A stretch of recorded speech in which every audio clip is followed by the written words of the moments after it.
Okay.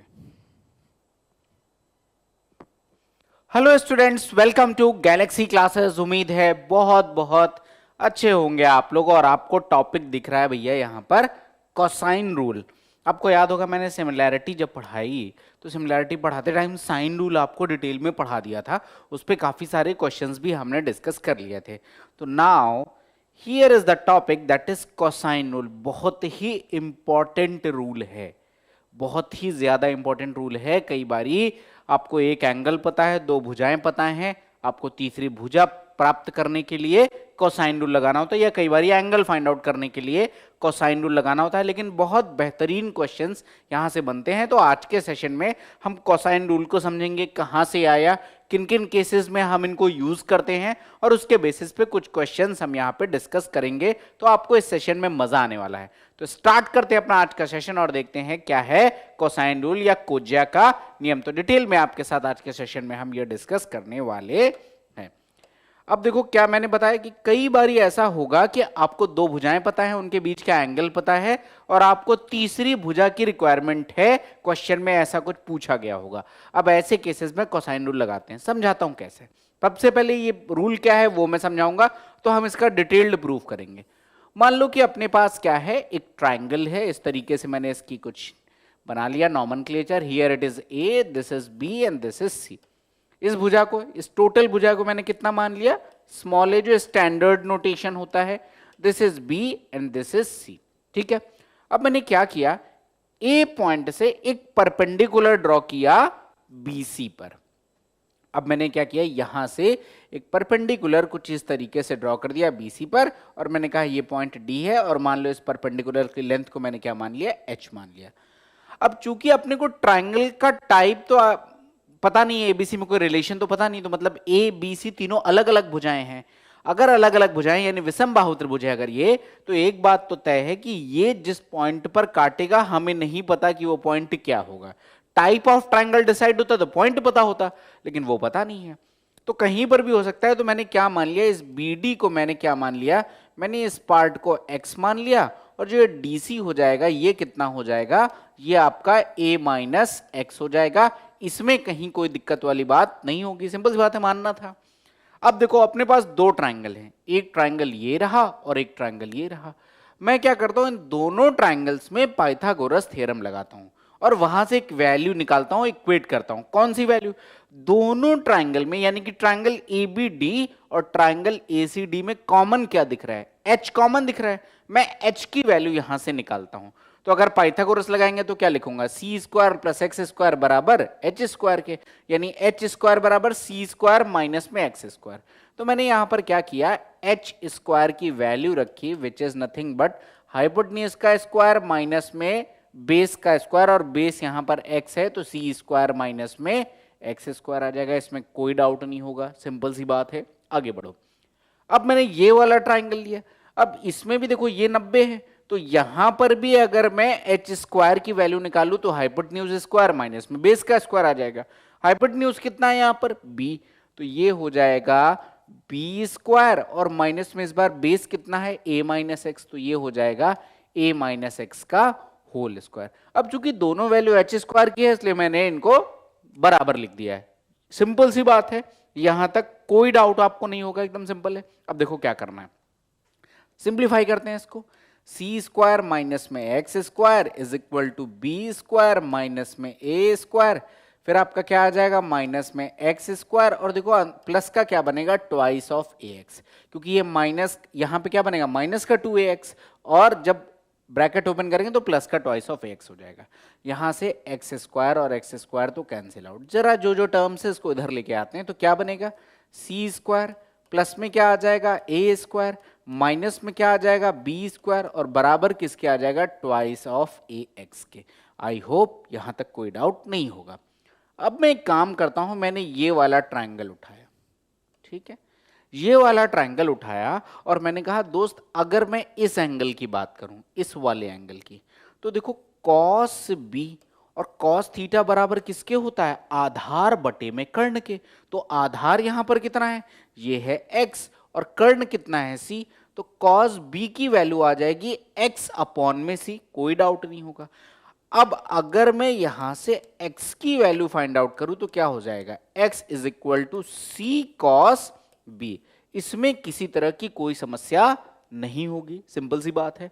तो x बराबर सी cos B यहां पर मैं रिप्लेस कर दे रहा हूं, यानी C square plus A square minus में B square is equal to twice of A, और x बराबर आ गया है सी कॉस बी। यहां तक कोई डाउट नहीं होगा, सिंपल कैलकुलेशन है, पक्का। अब देखो यहां से अगर मैं कहूं कि भैया इसकी वैल्यू बता दो कॉस बी की, तो कॉस बी किसके बराबर आ जाएगा, तो कॉस बी बराबर आ जाएगा सी स्क्वायर प्लस में ए स्क्वायर माइनस में बी स्क्वायर, और अपॉन में ये वाली वैल्यू चली जाएगी विच इज ट्वाइस ऑफ ए सी। यही आपका कोसाइन रूल है। लेकिन आपको थोड़ा सा पहले देखने के नजरिए, देखने के पॉइंट ऑफ व्यू से समझाता हूं कि कोसाइन रूल है क्या, ताकि हमेशा याद रहेगा।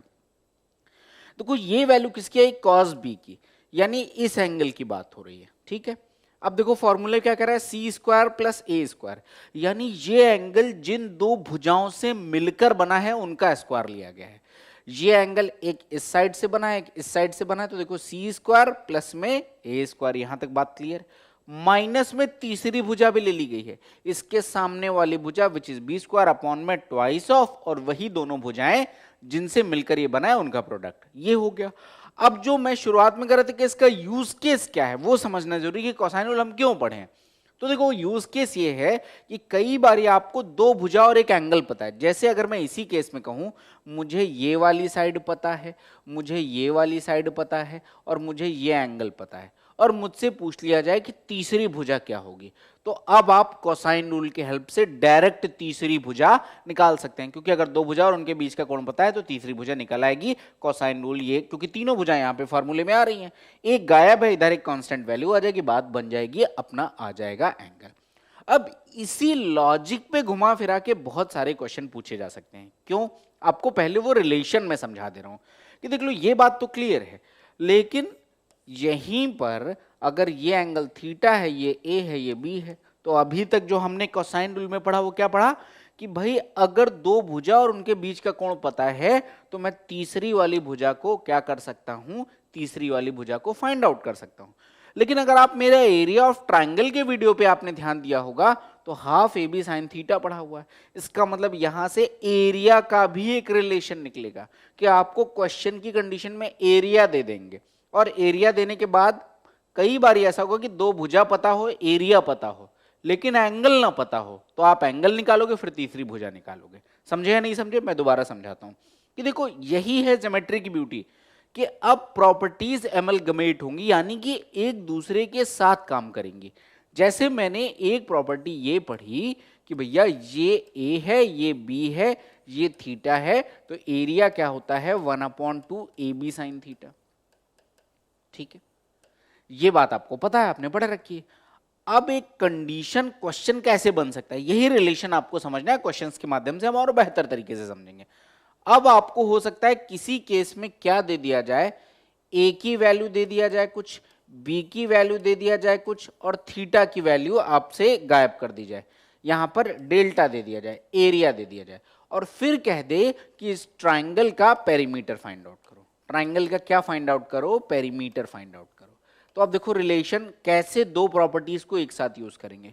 अपने को पता है कि 1/2 ए बी साइन थीटा ये किसके बराबर होगा, डेल्टा के, और अगर डेल्टा गिवन है तो यहां से क्या आ जाएगा, साइन थीटा आ जाएगा, और साइन थीटा आने का मतलब कि थीटा की वैल्यू आ गई, और थीटा आ गया तो अब कोसाइन रूल लगा के मैं तीसरी भुजा निकाल सकता हूं, और तीसरी भुजा आ गई तो ट्राइंगल का पेरीमीटर भी आ जाएगा। आई होप समझ में आ रहा होगा कि रिलेशन कैसे बिल्ड करना है। बाकी एक सिंपल सा रूल है, आपको अब एक जल्दी से क्विक रिवीजन कि भैया कोसाइन रूल तीनों केसेस में मैं यहां पे लिख दे रहा हूं, ताकि आपको एकदम इस वीडियो के बाद कोई डाउट ही ना आए कभी भी।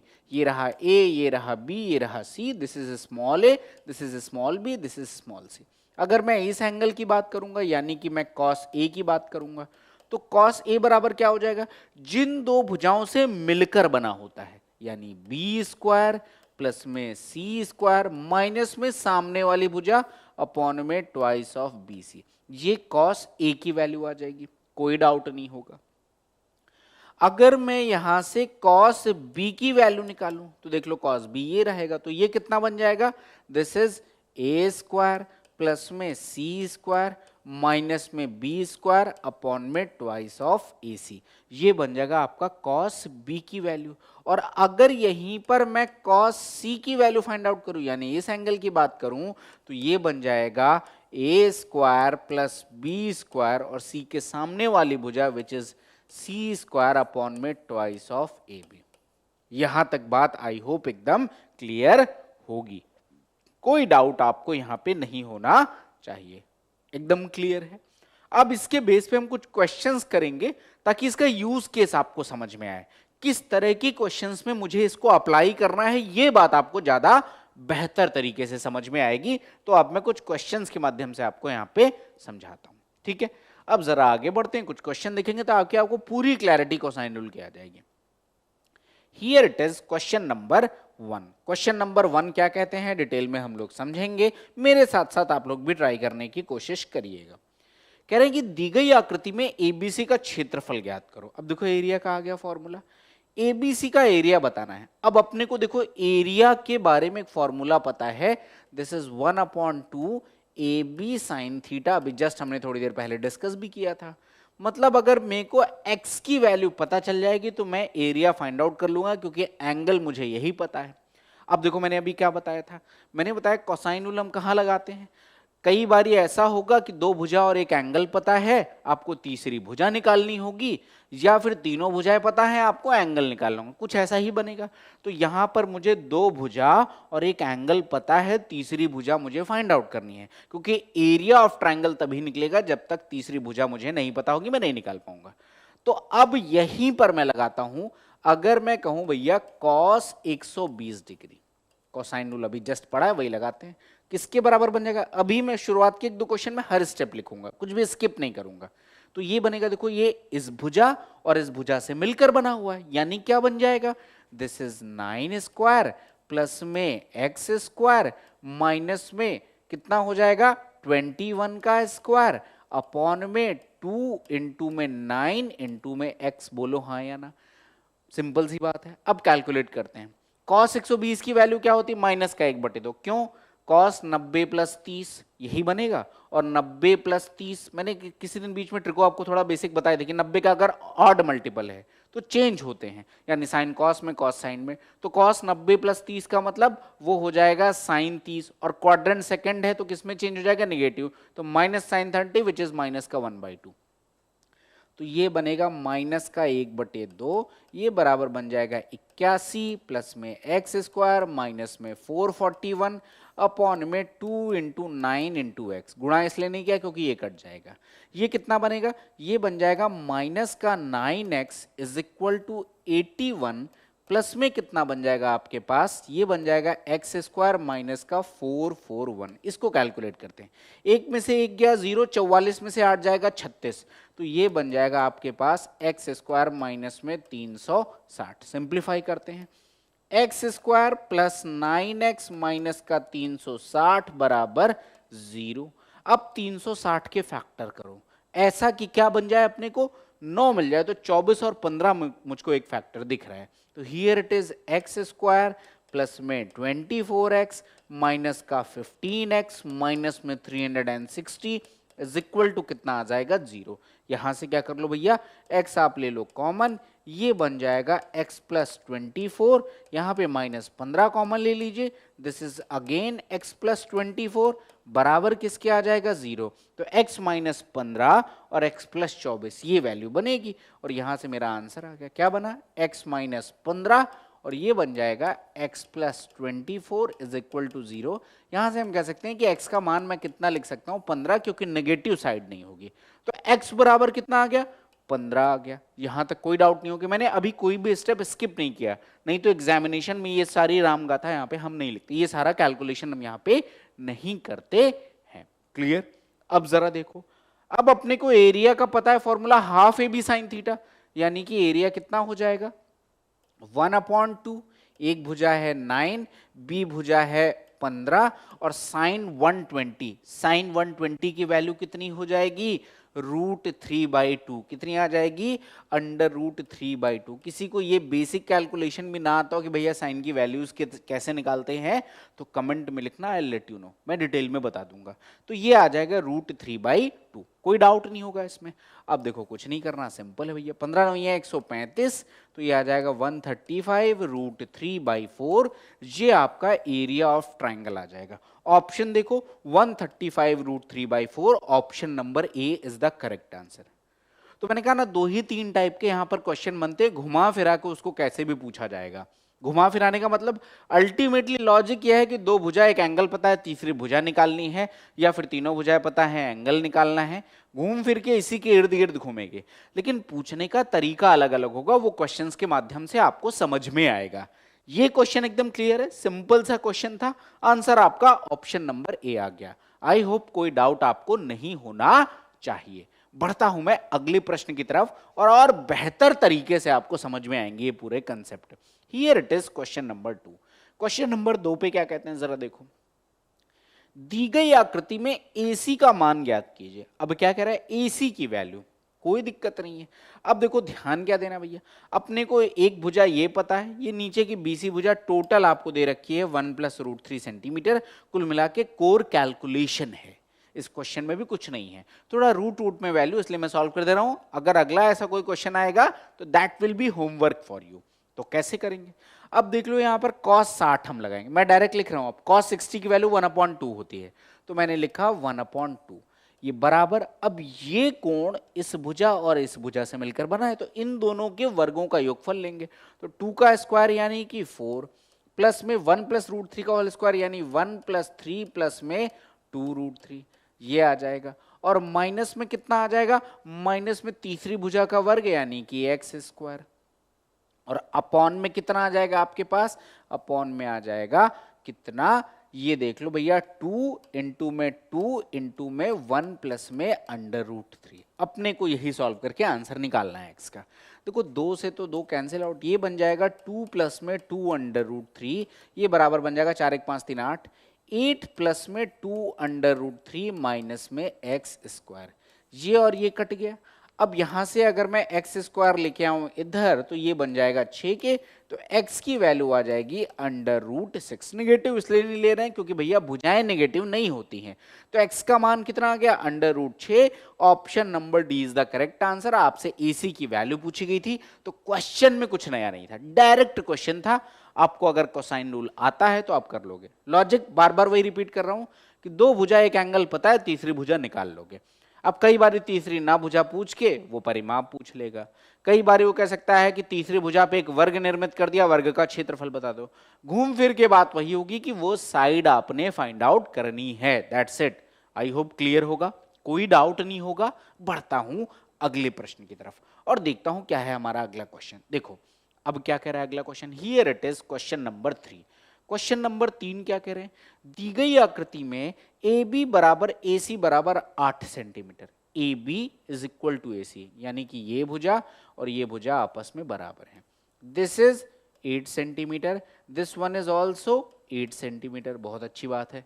फिर क्या कह रहा है, BC बराबर 11 सेंटीमीटर, ये पूरी भुजा कितनी है 11 सेंटीमीटर, BD बराबर 7 सेंटीमीटर। अब देखो पूरी भुजा कह रहा है 11 सेंटीमीटर और BD कह रहा है 7, तो अगर ये 7 सेंटीमीटर है, टोटल 11 है, तो ये कितनी आ जाएगी, दिस विल बी 4 सेंटीमीटर। कह रहे हैं साहब AD का मान बता दो, AD का मान बता दो। सवाल क्या आया मन में, सवाल ये आया कि साहब कोई एंगल पता ही नहीं है, कोई एंगल पता ही नहीं, मैं कैसे निकालूं। तो देखो बड़ी अच्छी सी बात है, आपको क्वेश्चन में जो इंफॉर्मेशन दी हुई है ना, कभी भी पूरी मैथ्स में, वेदर इट इज अर्थमेटिक और एडवांस, जो इंफॉर्मेशन दी हुई है आप उसके बेस पे फाइंड आउट करो क्या कोई डेराइव्ड इंफॉर्मेशन है, मतलब उस इंफॉर्मेशन के बेस पर क्या आप कोई दूसरी इंफॉर्मेशन निकाल पा रहे हो क्या। जैसे अपने को दे रखा है AB बराबर AC, इसके बेस पे मुझे ये पता है कि this angle B and this angle C are equal. अगर त्रिभुज में आमने सामने की भुजाएं बराबर हैं तो आमने सामने के कोण भी बराबर होंगे। ये एक इंफॉर्मेशन अपने को समझ में आ गई। लेकिन अब इस इंफॉर्मेशन का करना क्या है, बहुत अच्छे से कर सकते हैं यूज। कैसे, एक ट्रायंगल ये है और एक ट्रायंगल ये है, इसमें अगर मैं cos b की वैल्यू निकालूं और इससे अगर मैं cos c की वैल्यू निकालूं तो दोनों वैल्यू आपस में बराबर होनी चाहिए क्योंकि b बराबर c है, और बस इतना ही मुझे इस क्वेश्चन में करना है। तो मान लो कि मैंने इस भुजा को क्या मान लिया, x मान लिया। अब मैं यहां इस वाले ट्राइंगल में ये cos b कैलकुलेट कर रहा हूं, तो यहां पर मैं लिख दे रहा हूं कि cos b की वैल्यू कितनी आ जाएगी, तो डायरेक्ट लिखता हूं, देखो 8 स्क्वायर यानी कि 64 प्लस में बी डी स्क्वायर यानी कि 49 माइनस में एक्स स्क्वायर अपॉन में कितना आ जाएगा, अपॉन में 2 इंटू में 8 इंटू में 7। कोई डाउट नहीं होना चाहिए, क्लियर है? आगे बढ़ो। ये हो गया cos c। अब देख लो cos c अगर आप निकालोगे तो ये cos c किसके बराबर आ जाएगा, cos b बराबर cos c है। इसकी वैल्यू 8 स्क्वायर यानी कि 64 प्लस में 4 स्क्वायर यानी कि 16 माइनस में अगेन एक्स स्क्वायर और अपॉन में कितना आ जाएगा 2 इंटू में 8 इंटू 4। यहां तक कोई डाउट नहीं होगा। cos b निकाल लिया cos c, लेकिन अपने को तो पता है भैया b बराबर c है तो cos b बराबर cos c होगा, और अगर cos b बराबर cos c है तो जो ये वाली वैल्यू है, ये वाली वैल्यू मैं यहां पे लेके आ गया, ठीक है, और ये वाली वैल्यू मैं यहां पे लेके आ गया, क्योंकि दोनों वैल्यू आपस में बराबर आ जाएंगी, दोनों वैल्यू आपस में बराबर आ जाएंगी, कोई डाउट इसमें नहीं होना चाहिए। अभी अपना पूरा इक्वेशन मैंने यहां से बना दिया है जो मुझे चाहिए था। cos b बराबर cos c यहां से आ गया है और मैंने दोनों की वैल्यूज को क्या कर दिया, बराबर कर दिया। अब अपन सॉल्व करते हैं। 2 इंटू 8 कट गया, 2 इंटू 8 कट गया, 60 40 100 और 9 4 13, 113 minus x square into 4, 113 minus में एक्स स्क्वायर इंटू में क्या आ जाएगा 4, ये बराबर आ जाएगा 80 माइनस में एक्स स्क्वायर और इंटू में क्या आ जाएगा 7, क्रॉस मल्टीप्लाई हो जाएगा। सिंपली सॉल्व करते हैं। 100 गुणे 4 400, 13 चौको 52, तो 452 माइनस में 4x स्क्वायर, ये बराबर आ जाएगा 560 माइनस में 7x स्क्वायर। कोई डाउट नहीं होगा। अब जरा घटाता हूं, देखो माइनस का 4x स्क्वायर प्लस का 7x स्क्वायर यानी कि 3x स्क्वायर पॉजिटिव। 10 में से 2 जाएगा कितना बचेगा 8, यहां पे आ जाएगा 5, 5 में से 5 जाएगा कितना बचेगा 0, 5 में से 4 जाएगा ये बचेगा 1। एक्स स्क्वायर बराबर किसके आ जाएगा 36 के आ जाएगा, एक्स बराबर किसके आ जाएगा 6 के आ जाएगा, यानी इस एक्स की वैल्यू 6 आ गई। आपको एडी का ही तो मान पूछा गया था, नेगेटिव वैल्यू हम यहां पर कंसीडर नहीं करते हैं, तो अब यहां पर क्या आ जाएगा आपका आंसर, ऑप्शन नंबर सी यानी 6 centimetre is the correct answer of this question. I hope कोई डाउट नहीं होगा, सिंपल सा लॉजिक है। बस आपको ये आइडेंटिफाई करने की बात अगर समझ में आ गई कि मुझे कोसाइन रूल लगाना है या नहीं, बस यहीं तक की समझ विकसित करनी है। ये समझ में आ गया तो देखो क्वेश्चन तो यूं चुटकियों में हो रहे हैं। 6 centimetre is the correct answer of this question. बोलो कोई डाउट है? एकदम आराम से लॉजिक क्लियर हो गया है, एकदम समझ में आ गया है। बढ़ता हूं मैं अगले प्रश्न में और देखता हूं क्या है हमारा अगला question. Here it is question number 4। Question number 4 क्या कहते हैं जरा देखिए। किसी त्रिभुज की दो भुजाएं 50 सेंटीमीटर एंड 24 सेंटीमीटर है, इसका एरिया 360 सेंटीमीटर स्क्वायर, तो इसका परिमाप बताओ। देखो ये केस मैंने शुरुआत में ही बता दी क्योंकि इस पे क्वेश्चन फ्रीक्वेंटली बनते हैं। अब मुझे सिर्फ दो भुजा पता है, एंगल नहीं पता है। जब तक एंगल नहीं पता होगा तीसरी भुजा मैं फाइंड आउट नहीं कर पाऊंगा। लेकिन यहां पर एक लॉजिक काम कर रहा है, और वो लॉजिक ये काम कर रहा है कि अपने को एरिया पता है, अपने को एरिया पता है। निकालने के और भी तरीके हो सकते हैं, लेकिन मैं कोसाइन रूल से बता रहा हूं। तो देखो क्या कह रहा है अपने को, ये कह रहा है दोस्त अपने पास ये एक ट्राइंगल, अब ये है 50 सेंटीमीटर, ये है 24 सेंटीमीटर, ये बात मेरे को पता है, और मुझे एरिया पता है। एरिया का फॉर्मूला क्या होता है, यानी कि डेल्टा बराबर 1/2 50 इंटू में 24 इंटू में साइन, अगर मैंने इसको थीटा कह दिया तो ये साइन थीटा, और ये बराबर किसके आ जाएगा 360 के, as per question 360 centimetre square मुझे एरिया दे रखा है। जल्दी से सॉल्व करते भैया, ये कट गया, ये बन गया 25, 24 से काट दो, ये 15 बार जाएगा। यानी अगर मैं साइन थीटा की वैल्यू देखूं तो ये बनेगा 15/25 विच इज 3/5। और आप लोगों ने बचपन से ट्रिकों में पढ़ रखा है कि साइन थीटा बराबर अगर 3/5 है तो कॉस थीटा बराबर 4/5 होगा या नहीं होगा। समझा दे रहा हूं तुरंत। ये रहा ट्राइंगल, ये रहा थीटा, ये परपेंडिकुलर, ये हाइपोटेन्यूज, तो ये निकालोगे तो ये 4 आ जाएगा। तो कॉस थीटा बराबर बेस अपॉन हाइपोटेन्यूज, बेस 4 आ गया तो 4/5। तो यहां से अपने को पता चल गया कि कॉस थीटा की वैल्यू कितनी आ जाएगी, 4/5। कोई डाउट नहीं होगा। अब अगर कॉस थीटा की वैल्यू पता है तो कोसाइन रूल लगा सकते हो और फिर मैं तीसरी भुजा भी निकाल लूंगा और फिर परिमाप भी आ जाएगा। समझ में आ रहा है? तो अब मैं कोसाइन रूल लगाता हूं पूरे ट्राइंगल में। ठीक है, तो देखो cos थीटा यानी कि 4/5, ये बराबर किसके होगा, ये रहा थीटा, तो 50 का स्क्वायर यानी कि 2500 प्लस में 24 का स्क्वायर विच इज 576। इस भुजा को मैंने कितना मान लिया कि मान लो मैंने इसे x मान लिया, तो माइनस में क्या आ जाएगा x स्क्वायर, अपॉन में क्या आ जाएगा 2 इंटू में 50 इंटू में 24। बस अपने को ये सॉल्व करके आंसर निकालना है। ये तो ये कट गया, 10 बन गया। तो देखो ये 2 धामा 20, ये आ गया 20 और 24 गुणे 20 480, तो 4 इंटू में 480, ये बराबर बन जाएगा 3076 माइनस में एक्स स्क्वायर। यहां से एक्स स्क्वायर की वैल्यू निकालेंगे तो ये बनेगा 3076 माइनस, ये आ जाएगा 0 4 8 32 का 2 कैरी ऑन 3 4 चौको 16 3 19 1920। कितना आ जाएगा, 6 में से 0 जाएगा, यह बचेगा 6, 7 में से 2 जाएगा, कितना बचेगा 5, 30 में से 19 जाएगा, कितना बचेगा 11। एक्स स्क्वायर बराबर 1156। अब x की वैल्यू कितनी आ जाएगी, यहां से x की वैल्यू आ जाएगी, ये होता है 34 का स्क्वायर, तो x बराबर कितना आ जाएगा 34।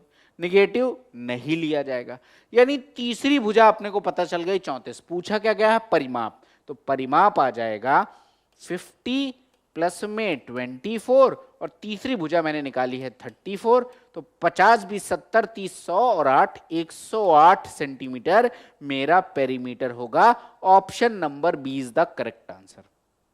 तो आपको बस वो रिलेशन स्टैब्लिश करने आने चाहिए, वो डॉट्स आप कनेक्ट कर लो तो ज्योमेट्री कभी भी डिफिकल्ट नहीं है। और ज्योमेट्री बच्चों को डिफिकल्ट सिर्फ इसलिए लगती है क्योंकि वो इंटर रिलेशन ऑफ प्रॉपर्टीज पे बल नहीं, एक प्रॉपर्टी को पढ़ा कि बस ये यहीं तक सीमित है, लेकिन ज्योमेट्री में ऐसा बिल्कुल नहीं होता।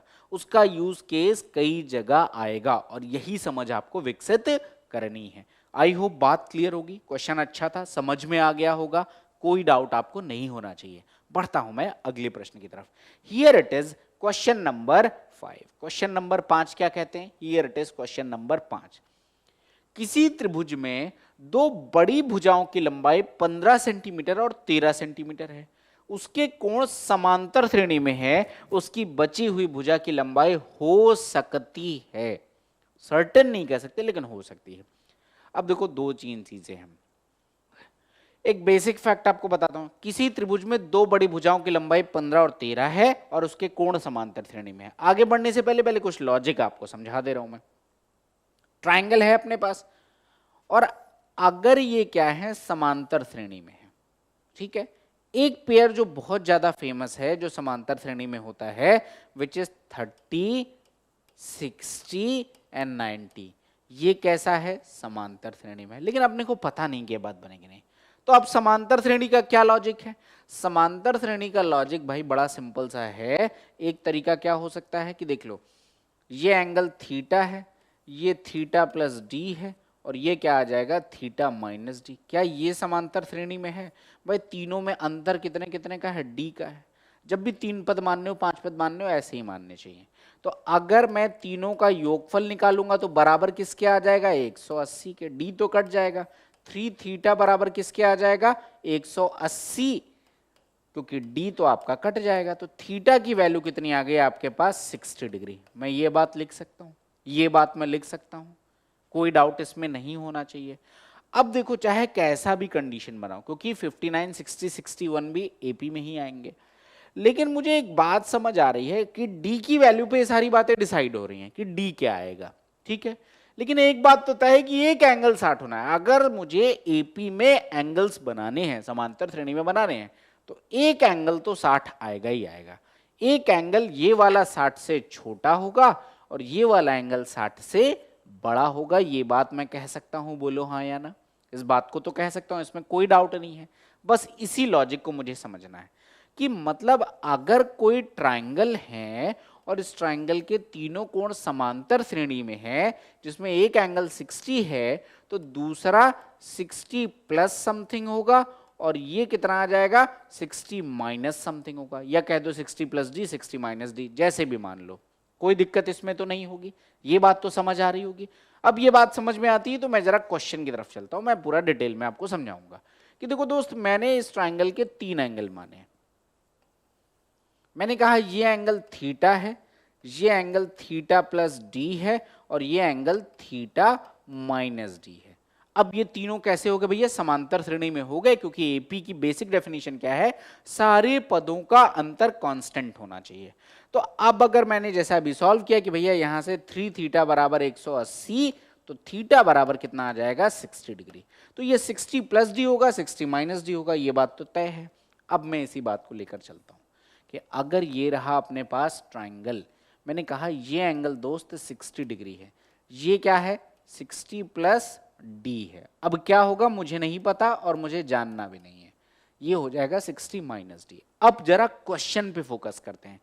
किसी त्रिभुज की दो बड़ी भुजाओं में की लंबाई 15 और 13 सेंटीमीटर है, मतलब ये जो 15 और 13 तीसरी भुजा उससे छोटी है, ये बात तो तय है, क्योंकि दो बड़ी भुजाएं 15 और 13 है। मुझे बस इतनी बात बताओ, इस वाले ट्राइंगल में सबसे बड़ी भुजा कौन सी होगी? तो आपको पता होगा कि अगर कोई ट्राइंगल है तो सबसे बड़े कोण के सामने की भुजा सबसे बड़ी होती है, सबसे छोटे कोण के सामने की भुजा सबसे छोटी होती है, ये बात पता है। अगर ये बात पता है तो भैया ये 60 है, तो ये 60 से बड़ा एंगल है, तो इसके सामने वाली भुजा क्या होगी? सबसे बड़ी होगी। और दो सबसे बड़ी भुजाएं 15 सेंटीमीटर और 13 सेंटीमीटर है, यानी कि मैं इसको तो 15 कह सकता हूं, यहां तक कोई डाउट नहीं होगा। इसको मैं 13 कह सकता हूं, क्योंकि ये वाली वैल्यू 60 माइनस डी का मतलब सबसे छोटा एंगल है ये, और अगर ये सबसे छोटा एंगल है तो इसके सामने वाली भुजा भी सबसे छोटी होगी, तो 13 नहीं हो सकती इसके सामने वाली भुजा। तो इसको मैंने कितना मान लिया? x। ये सबसे स्मॉलेस्ट साइड होगी और ये आपकी जो बीच की साइड है। यहां तक बात क्लियर है, कोई डाउट यहां तक नहीं है। अब कह रहे हैं बची हुई भुजा की लंबाई बताओ, यानी अपने को x की वैल्यू फाइंड आउट करनी है। अब हमने कोसाइन रूल पढ़ा रखा है, अगर ये और ये तो मुझे नहीं पता, लेकिन 60 डिग्री तो पता है, तो cos 60 डिग्री तो लगा सकता हूं। तो मैंने क्या लिखा, मैं पूरा लिख रहा हूं कि cos 60 degree is equal to 225 यानी 15 स्क्वायर प्लस में x स्क्वायर माइनस में 169 विच इज 13 का स्क्वायर और 2 इंटू में 15 इंटू में x लिख सकता हूं। और cos 60 का मान कितना होता है भैया? 1/2। तो ये वाली वैल्यू मैंने लिख ली 1/2, 2 से 2 कट गया, ये कितना बन जाएगा 15x, ये बराबर आ जाएगा x स्क्वायर। 15 में से 9 जाएगा 6 बचेगा, 21 में से 16 जाएगा 5 बचेगा, बीच में साइन प्लस का आ जाएगा। तो x square minus 15x plus का 56 बराबर 0। ये अपने पास क्वाड्रेटिक इक्वेशन बना। 8 7 15, 8 7 56, तो x square minus 7x minus 8x plus 56 is equal to 0। यहां से x ये आ जाएगा x minus 7 minus 8, this is again x minus 7 बराबर 0। तो ये आ जाएगा x माइनस 8 x माइनस 7 बराबर 0, यानी कि दोनों मान संभव हैं। ये 8 भी हो सकता है, ये 7 भी हो सकता है। ऑप्शन देखो तो ऑप्शन नंबर सी कह रहा है कि साहब इधर 8 और 7 दोनों बिल्कुल सही हैं। तो ये आपके इस प्रश्न का उत्तर है। समझना क्या था कि एपीजीपी वाला, तो वो एपी का लॉजिक आपको समझ में आ गया होगा। इवन कहीं पर भी आ जाए, अगर आपको 3 टर्म मानने तो ऐसे ही मानो ताकि वेरिएबल गायब होकर एक फिक्स वैल्यू निकाल पाओ। 5 टर्म मानने हैं तो मैं कैसे मानूंगा? Theta minus 2d, theta minus D, theta, theta plus 2d, theta plus D plus theta plus 2d। तो इस तरीके से मानो तो कम से कम डी वाला टर्म कैंसिल आउट हो जाएगा, आप एक कांस्टेंट वैल्यू फाइंड आउट कर पाओगे। तो ये इस क्वेश्चन का लॉजिक था। एक अच्छा क्वेश्चन था, क्योंकि समझ में नहीं आता कि कोई एंगल नहीं पता है तो कैसे करेंगे। तो मैंने कहा ना, जो इंफॉर्मेशन क्वेश्चन में दी हो आप देखो क्या उसके बेस पे कोई डेराइव्ड इंफॉर्मेशन निकाल पा रहे हो। जैसे यहां पर दिया गया है कि एंगल्स एपी में है, वो इंफॉर्मेशन की इंफॉर्मेशन थी, उसके बेस पे डेराइव्ड इंफॉर्मेशन हम फाइंड आउट कर सकते हैं। आई होप बात क्लियर होगी, कोई समस्या नहीं होगी। बढ़ता हूं मैं अगले क्वेश्चन में। Here it is question number 6। Question number 6 क्या कहते हैं जरा देखो। क्वेश्चन नंबर 6 में हमसे कह रहे हैं साहब, यदि किसी त्रिभुज की भुजा की लंबाई, भुजा AB की लंबाई 80 सेंटीमीटर है, उसका पेरीमीटर 170 सेंटीमीटर है, एंगल ABC 60 डिग्री है, तो सबसे छोटी भुजा क्या होगी? अब जरा समझना इस क्वेश्चन को कैसे करेंगे। देखो ये रहा अपने पास एक ट्राइंगल, और आपसे इस ट्राइंगल का नाम मुझे दे रखा है, चूंकि ABC दे रखा है, यानी कि A, B एंड C, ये मैं लिख सकता हूं, कोई डाउट नहीं है इसमें। आगे बढ़ो, ठीक है। ये C पॉइंट यहां पर है, क्योंकि दोनों रेड कलर से लिखे हुए हैं इसलिए हाईलाइट कर रहा हूं। अब ये कह रहा है कि किसी त्रिभुज की भुजा AB की लंबाई है 80 सेंटीमीटर, दिस इज 80 सेंटीमीटर, बहुत बढ़िया बात है। और कह रहे हैं कि साहब पेरीमीटर इसका 170 सेंटीमीटर है। अगर एक त्रिभुज की एक भुजा पता है और पेरीमीटर पता है, तो इसका मतलब बाकी दोनों भुजाओं का सम अपने को पता है। ये 80 है, टोटल 170 है, तो बाकी दोनों भुजाओं का योगफल कितना हो जाएगा? 90 हो जाएगा। बोलो हाँ या ना। अगर पेरीमीटर 170, एक भुजा 80 है, तो बाकी दोनों भुजाओं का योगफल कितना हो जाएगा? 90। अब अगर बाकी दोनों का योगफल 90 है, तो मैंने क्या किया, एक को x मान लिया और एक को 90 माइनस एक्स मान लिया। आप देख लो ये पेरीमीटर 170 बन गया, इसमें कोई डाउट नहीं होगा। फिर कह रहे हैं साहब ABC बराबर 60 डिग्री, यानी ये एंगल आपसे कितना कह रहा है? ये एंगल आपसे कह रहा है 60 डिग्री। तो सबसे छोटी भुजा की लंबाई बताओ, सबसे छोटी भुजा। अब x या 90 माइनस एक्स में से होनी चाहिए कोई, ठीक है, क्योंकि एक तो 80 है तो वो सबसे छोटी नहीं हो सकती। अब इन दोनों में से निकालना है, तो अब क्या कोसाइन रूल लगा सकता हूं? तो अब तो बात बनती दिख रही है कि यस कोसाइन रूल लगा सकते हैं। कुछ कटेगा नहीं कटेगा वी डोंट नो, लेकिन हम कोसाइन रूल यहां पर लगा सकते हैं। अब एक चीज देखो, अल्टीमेटली तो मुझे स्क्वायर ही करना है, तो मैं कैसे भी करूं इससे कोई फर्क नहीं पड़ता, लेकिन एक स्टेप में बस देखो अपनी कैलकुलेशन की सहूलियत के लिए, कैलकुलेशन की सहूलियत के लिए मैंने एक काम किया, इसको x मान लिया, इसको 90 माइनस एक्स मान लिया, क्योंकि दोनों का सम 90 तो मैं किसी को भी मानूं। अब आपको होगा कि क्यों चेंज किया, देखो अपॉन में बनेगा 2 इंटू 80 इंटू 90 माइनस एक्स, वो कैलकुलेशन बड़ा दिख रहा है इस वजह से हटा दिया, और कोई बात यहां पर नहीं है। यहां तक आई होप बात क्लियर होगी। सॉरी, ये मैंने फिर वही लिख दिया कि मैंने क्या किया, इसको इन दोनों का सम अगर 90 है तो मैंने इसको x मान लिया, इसको x मान लिया और इसको 90 माइनस एक्स मान लिया, तो वो मेरा एक स्टेप थोड़ा सा कैलकुलेशन थोड़ा आसान हो जाएगा। अब देख लो cos 60 की वैल्यू 1/2 बराबर किसके आ जाएगा? 80 का स्क्वायर यानी 6400 प्लस में एक्स स्क्वायर माइनस में 90 माइनस एक्स का होल स्क्वायर। 90 माइनस एक्स का होल स्क्वायर एक बार में करते, माइनस का साइन है तो ये बनेगा 8100, फिर माइनस का एक्स स्क्वायर और माइनस का 180 एक्स बनेगा, जो माइनस के बाद माइनस ओपन करेंगे तो प्लस का बन जाएगा, तो ये बन जाएगा प्लस का 180 एक्स, और अपॉन में क्या बनेगा 2 इंटू में 80 इंटू में x। बस मैंने यही चीज छोटी करने के लिए उसको इंटरचेंज किया था, नहीं तो 2 इंटू 80 इंटू 90 माइनस एक्स बनता, उससे आंसर पे कोई फर्क नहीं पड़ता। यहां तक बात क्लियर है? सॉल्व करते हैं। ये और ये तो कट गया, ये कितना बन जाएगा आपके पास 80x, ये बराबर आ जाएगा। देखो ये plus x square minus x square cancel out, 6400 minus 8100 यानी माइनस का 1700 बनेगा, तो ये बनेगा माइनस का 1700 और प्लस का 180x। अब क्या करो, इसको इधर लेके चले जाओ तो ये बन जाएगा 100x और ये इधर आ जाएगा तो बराबर आ जाएगा 1700 के। तो x की वैल्यू अपने पास कितनी आ गई? 17 आ गए। x की वैल्यू 17 आ गई। पूछ रहा है सबसे छोटी भुजा, तो क्लियर दिख रहा है 17 ही होगा। क्यों? क्योंकि अगर भैया ये 17 है तो वो 90 माइनस 17 यानी कि 73 आ जाएगी, तो ये तो सबसे बड़ी भुजा, सबसे छोटी भुजा नहीं बनेगी। तो 17 is the correct answer, option number C is the correct answer of this question. तो बात समझ में आई होगी कि आपको बस इस पे फोकस करना है कि मुझे जो इंफॉर्मेशन गिवन है अगर डायरेक्ट मुझे आंसर नहीं कर रही है, तो क्या इस इंफॉर्मेशन के बेस पर मैं कोई और इंफॉर्मेशन डिराइव कर सकता हूं? If yes then go with that. I hope ये क्लियर होगा, कोई डाउट नहीं होगा आपको, एकदम क्लियर है। बढ़ता हूं मैं अगले क्वेश्चन की तरफ। Here it is question number 7। Question number 7 क्या कह रहे हैं? बड़ा प्यारा सा क्वेश्चन दिख रहा है, एटलीस्ट फिगर दिख रहा है। अब देखते हैं क्या है ये क्वेश्चन। क्वेश्चन क्या है जरा डिटेल में देखते हैं। कह रहे हैं कि साहब दिए गए चित्र में एबीसीडी एक वर्ग है, एबीसीडी एक स्क्वायर है, बहुत अच्छी बात है। जिसकी भुजा 3 सेंटीमीटर है, बहुत अच्छी बात है। दूसरा वर्ग जिसकी भुजा 5 सेंटीमीटर है, भुजा बीई पर बनाया गया है। ये बीई भुजा है, इस पर भी एक स्क्वायर बना दिया गया जिसकी भुजा है 5 सेंटीमीटर, बहुत अच्छी बात है। अब ये कह रहे हैं त्रिभुज बीसीई में कोण सी समकोण है। बीसीई में एंगल सी, यानी कि ये एंगल कैसा है, ये एंगल राइट एंगल्ड है। तो कह रहे हैं सीएन की लंबाई बता दो, यानी कि ये जो डॉटेड लाइन है ये मुझे बतानी है, डॉटेड लाइन की लेंथ बतानी है। अब सवाल तो ये है कि साहब यहां पर कैसे कोसाइन रूल फिट किया जाए, क्योंकि अपने को सीएन की लंबाई बतानी है। अब देखो कोसाइन रूल हम पढ़ रहे हैं, इसलिए मैं ये बात मुझे पता है कि भाई कोसाइन रूल लगाना है, ठीक है, लेकिन लगाएं कैसे? तो अपने को बीसी पता है 3, अगर ये बीई एमएन भी एक वर्ग है तो ये भुजा कितनी आ जाएगी, 5 आ जाएगी, ये भुजा 3 है।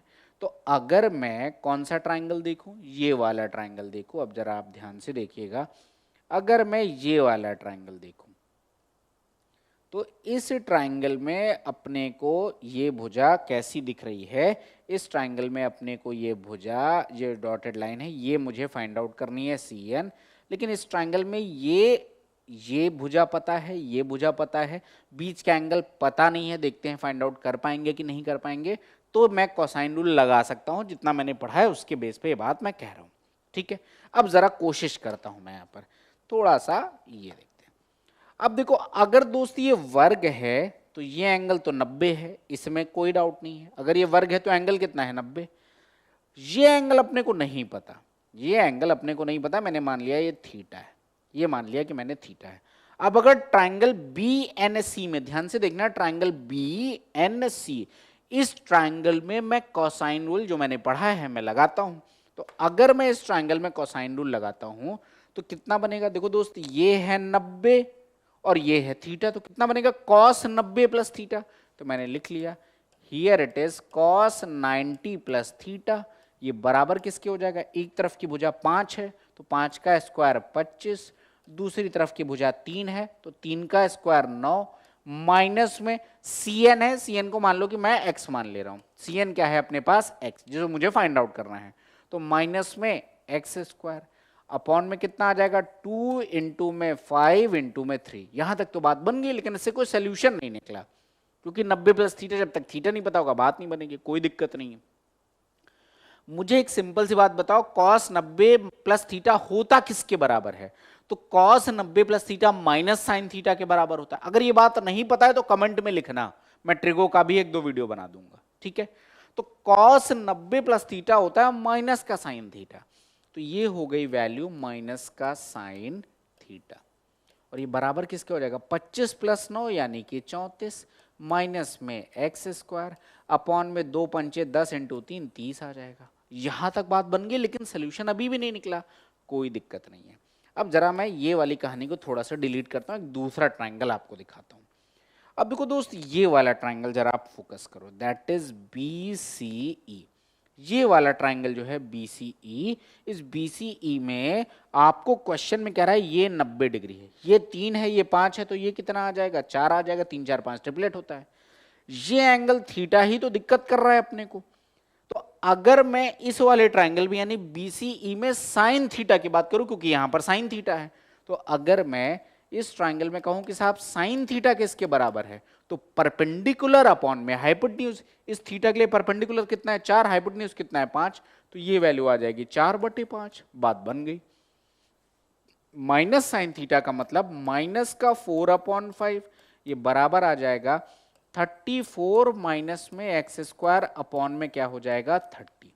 5 से आपने काट दिया 6 टाइम्स, ये माइनस का 24, ये बराबर आ जाएगा 34 माइनस में एक्स स्क्वायर के। यहां से एक्स स्क्वायर की वैल्यू निकालते हैं, इसको इधर लेके आ जाओ, तो एक्स स्क्वायर बराबर 34 प्लस 24, 30 20 50, 4 4 8 यानी कि 58। तो x की वैल्यू आ जाएगी √58। आपने x किसको माना था, इस भुजा CN को माना था जो मुझे निकालनी थी, और इसकी भुजा आ गई, इसकी मेजरमेंट आ गई √58, मतलब 7.5 पौने 8 के आसपास ये कोई वैल्यू बनेगी। आंसर देखो, √58 अपने को नहीं दिख रहा है। यहां तक बात क्लियर है, तो फिर मैं आपको आंसर दिखाता हूं, जस्ट अ मिनट। ये गए, ये देखो आपको √58 ऑप्शन नंबर सी दिख रहा होगा, option number C, √58 is the correct answer of this question. I hope ये बात एकदम क्लियर होगी, कोई डाउट नहीं होगा। अच्छा क्वेश्चन था, दिमाग लगाने वाला क्वेश्चन। आई होप ये क्वेश्चन एकदम आपको क्लियर होगा, किसी तरह का कोई डाउट आपको नहीं होगा। ठीक है, देखते हैं what is next question. Here it is question number 8। Question number 8 क्या है? नीचे दी गई आकृति में एंगल एपीबी यानी कि ये वाला एंगल बराबर है एंगल बीपीसी के यानी कि इस वाले एंगल के, और बराबर है एंगल एपीसी के यानी कि इस वाले एंगल के, ये बराबर है। एपी बराबर 10 सेंटीमीटर, फिर आपसे क्या कह रहा है? बीपी बराबर 6 सेंटीमीटर, एंगल बी यानी कि ये पूरी वैल्यू अपने को 90 डिग्री दे रखी है, सीपी की वैल्यू पूछनी है, यानी एक्स का मान बताना है। ठीक है, अब क्या करना है भैया? ये क्वेश्चन आपके लिए होमवर्क है। ये क्वेश्चन मैंने क्विज में भी डलवाया हुआ है, तो this question is homework for you. आप कमेंट में इसका आंसर लिखेंगे, नहीं आएगा तो आपको पूछना है, क्योंकि क्वेश्चन इज ग्रेट। आपको रील्स के फॉर्म में इसका सोल्यूशन हमारे इंस्टाग्राम पेज पे चले आएगा, इसका सोल्यूशन आपको मिल जाएगा। संडे को आपको ये वीडियो मिल रहा है, यानी कि मंडे को या ट्यूसडे को आपको इसका सोल्यूशन रील्स के फॉर्म में मिलेगा। बट आपने ट्राई करना है और कमेंट सेक्शन में इसका सोल्यूशन लिखना है, तो जस्ट डू इट, ट्राई करो, देखो क्या है। तो अब हिंट भी आपको दे दे रहा हूं भाई, तीनों एंगल बराबर हैं, यानी कि 120 डिग्री, 120 डिग्री और 120 डिग्री, ये आ जाएगा। अब यहां पर कोसाइन रूल लगेगा, यहां पर भी, यहां पर भी, यहां पर भी। यहां तक बात क्लियर? तीनों केसेस में आपको कोसाइन रूल लगाना है। और फिर जो वेरिएबल्स आएंगे, चूंकि ये 90 डिग्री दे रखा है, तो पाइथागोरस भी लगेगा। तो कोसाइन रूल लगाओ और पाइथागोरस लगाना, आपको आंसर मिल जाएगा। ये हिंट है मेरी तरफ से, आपको ट्राई करना है। एक अच्छा क्वेश्चन है, एक अच्छा क्वेश्चन है, इसलिए ट्राई करना। बाकी कमेंट में लिखना, अगर नहीं आएगा, आ जाता है बहुत अच्छी बात है, जैसा है please right it down in comment section. और इसके साथ ही भैया आज का सेशन हम लोग करेंगे यहाँ पे फिनिश। ठीक है, आई होप आपको कोसाइन रूल समझ में आया होगा, इसके यूज केसेस आपको समझ में आए होंगे कि कब मुझे इसका यूज करना है। इवन लास्ट वीडियो के बाद आपको साइन रूल के भी यूज केसेस सारे समझ में आए होंगे, कब साइन रूल यूज करना है, कब कोसाइन रूल यूज करना है, ये सारी चीजें आपको बेहतर तरीके से समझ में आई होंगी। अगर आपको लगता है कि आपको किसी टॉपिक में डाउट है, कोई पर्टिकुलर कंसेप्ट में डाउट है, आप मुझे कमेंट सेक्शन में बताएंगे, मैं आपको वो पूरा कंसेप्ट डिटेल में आके यहाँ पे एक्सप्लेन करूंगा विद क्वेश्चंस। और मेरा ये नहीं कि 2 क्वेश्चन वीडियो छोटा बनाओ, नो, मैं बड़ा ही वीडियो बना रहा हूँ, क्योंकि मुझे लग रहा है कि जब तक 6, 7, 8 बढ़िया क्वेश्चन नहीं किए बात बनती नहीं है, तो इसलिए मैं प्रॉपर क्वेश्चंस भी उस पर करा रहा हूँ। तो आप डेफिनेटली कमेंट में लिखिएगा अगर आपको लगता है कि आपका कोई डाउट है, और अगर सब कुछ क्लियर है, बहुत अच्छी बात है। बाकी हम मिलते हैं नेक्स्ट वीडियो में एक नए कंसेप्ट के साथ, और फिर सीखते रहेंगे, क्योंकि 2026 एक लर्निंग ईयर होगा, इसमें काफी कुछ सीखेंगे और सफलता प्राप्त करेंगे। मिलते हैं नेक्स्ट वीडियो में, thank you and good night.